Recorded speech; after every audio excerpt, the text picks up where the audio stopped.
Most of Singapore's 85,000 civil servants will get a year-end bonus that is the lowest in 10 years given the weak economic outlook.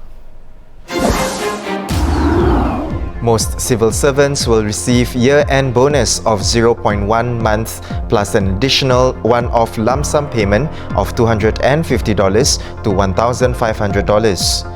Civil servants in the lower pay grades will get higher lump sum payouts. Senior civil servants in super scale grades will be given a one-off payment of $400 without the 0.1 month annual variable component. All civil servants will also get the 1 month non-pensionable annual allowance, commonly referred to as the 13th month bonus. To explain more on this, we have senior political correspondent Grace Ho with us. So welcome, Grace.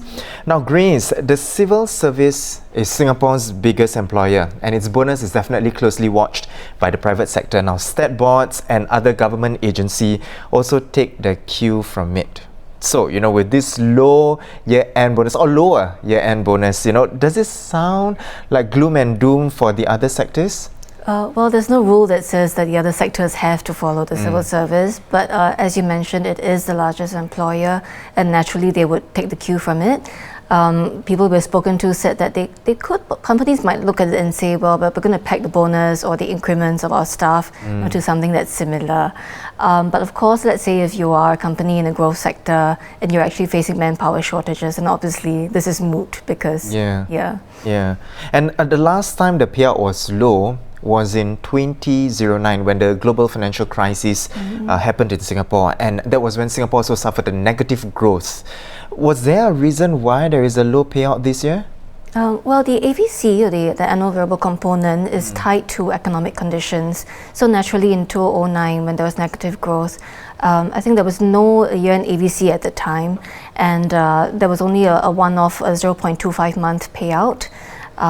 So similarly, this time round, because of the economic uncertainties, as the Public Service Division said in the statement they issued yesterday, they discussed with the public sector unions and decided that this was the right way to go to exercise economic restraint, giving this low payout. So it's the payout is both the year-end AVC as well as the mid-year AVC. What about external factors? Do external factors, you reckon, play a part as well? Because we're talking about weak economic growth here. So it's all of this is against the backdrop of continuing US-China trade tensions. There's a low sort of interest, low returns, low economic growth climate. So all of this has affected the outlook. And also, if we look at the statistics released by the Trade and Industry Ministry last month, the growth for this year is projected to be between 0.5 to 1%. I mean, not great. So that's reflected as well in this amount. Now, thanks, Grace, again, for coming on to share more on this. Certainly, for those of you who are watching us, for the full report, you can check it out on straitstimes.com.